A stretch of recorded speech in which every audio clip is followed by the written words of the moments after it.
आप सबको समझौता एक्सप्रेस में खुश आमदीद। मैं हूं उर्दू VOA वाशिंगटन से कौकब फरशोरी और मैं हूं वॉइस ऑफ अमेरिका हिंदी की निहारिका आचार्य।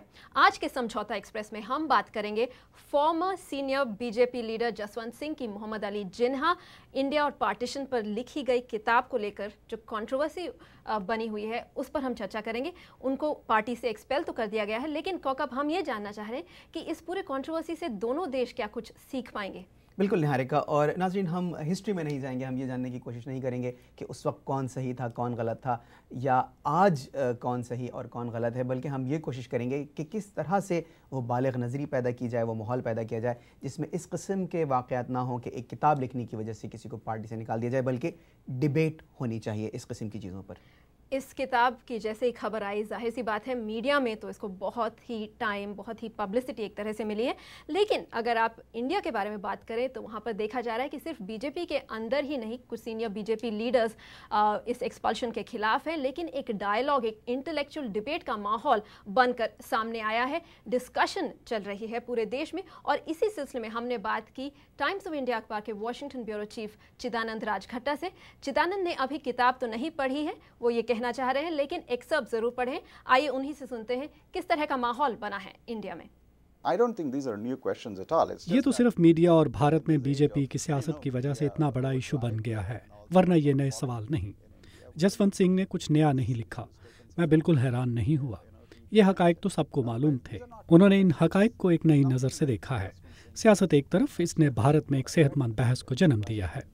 पाकिस्तान में जसवंत सिंह की इस किताब की खूब तारीफ हो रही है। माना जा रहा है कि जसवंत सिंह एक बुक टूर पर पाकिस्तान पहुंचेंगे इस हफ्ते। किताब तेजी से बिक रही है। कौकब, इसमें कोई हैरानी की बात नहीं कि पाकिस्तान में इतना पॉजिटिवली इस किताब को लिया जा रहा है। निहारिका, और सिर्फ अगर हम इस एलिमेंट को भी जहन में रखें कि ये बीजेपी की तरफ से उनको मुखालफत का सामना करना पड़ा, अगर हम इस चीज़ को थोड़ी देर के लिए हटा दें तो उसमें जो चीज़ें हैं उस किताब में जो उन्होंने बयान की हैं उनके बारे में भी पाकिस्तान में ज़ाहिर है उसको पॉजिटिव नज़र से देखा जा रहा है और इसमें वाकई में कोई हैरानी की बात नहीं है। इस किस्म की डिबेट पाकिस्तान में पहले भी होती रही है, लेकिन हम बात कर रहे हैं जो मौजूदा किताब है उसके हवाले से।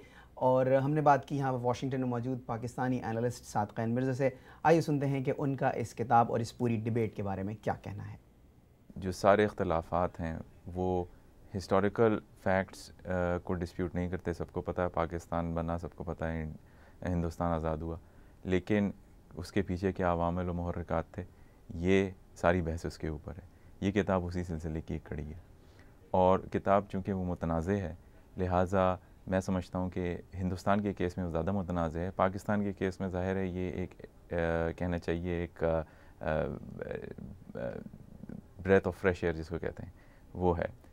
जसवंत सिंह से पहले भारतीय जनता पार्टी के चीफ लालकृष्ण आडवाणी ने कहा था पहले कि जिन्ना सेक्युलर लीडर थे, उस पर भी काफ़ी बवाल उठा था। कौकब, ये बताइए कि गांधी या फिर जवाहरलाल नेहरू इन जैसे इंडियन लीडर्स के बारे में इस तरह के पॉजिटिव स्टेटमेंट्स बड़े पाकिस्तानी लीडर्स से हमें क्यों नहीं सुनने को मिलते हैं? क्या एक टू वे ट्रैफिक डायलॉग को और इनकरेज नहीं कर पाएगा? निहारिका, पाकिस्तान में जिस तरह से जाहिर है कि हम ये देखते हैं कि बहुत से हिस्टोरियंस ऐसे हैं जो कोशिश करते हैं कि जो जॉइंट एफर्ट्स थी कांग्रेस के और मुस्लिम लीग के लीडर्स की अंग्रेज़ साम्राज्य के ख़िलाफ़, उनको हाईलाइट किया जाए, लेकिन कहीं ना कहीं जाकर इस तरह से होता है कि जब रास्ते अलग हुए तो उसमें थोड़ी सी हम देखते हैं कि तारीख़ में बिटरनेस आ गई है।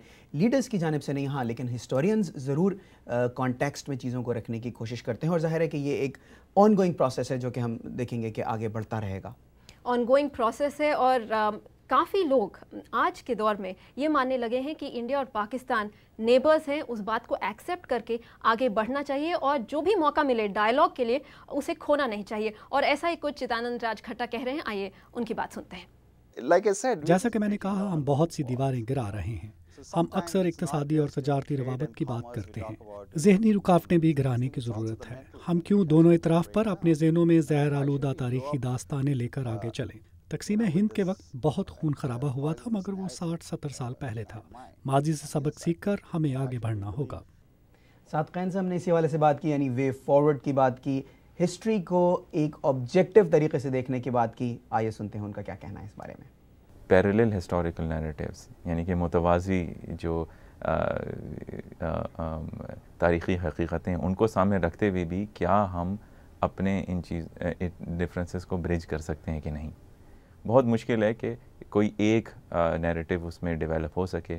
कोशिश इस बात की है कि इन नैरेटिव से हम बाला होकर देख सकें और अपने डिफरेंसेस को ब्रिज कर सकें। कौकब, इस बात में कोई शक नहीं कि इस पूरी कंट्रोवर्सी का पर्सनल इम्पैक्ट हुआ है जसवंत सिंह पर, लेकिन अगर आप देखें दोनों देश की जो शेयर्ड हिस्ट्री है उसको एक बार फिर डिबेट के एक वेन्यू में लाने का मौका मिला है और यही कुछ इंडिया में शुरू हुआ है। पाकिस्तान में भी शायद इसी बात को लेकर और चर्चा होगी।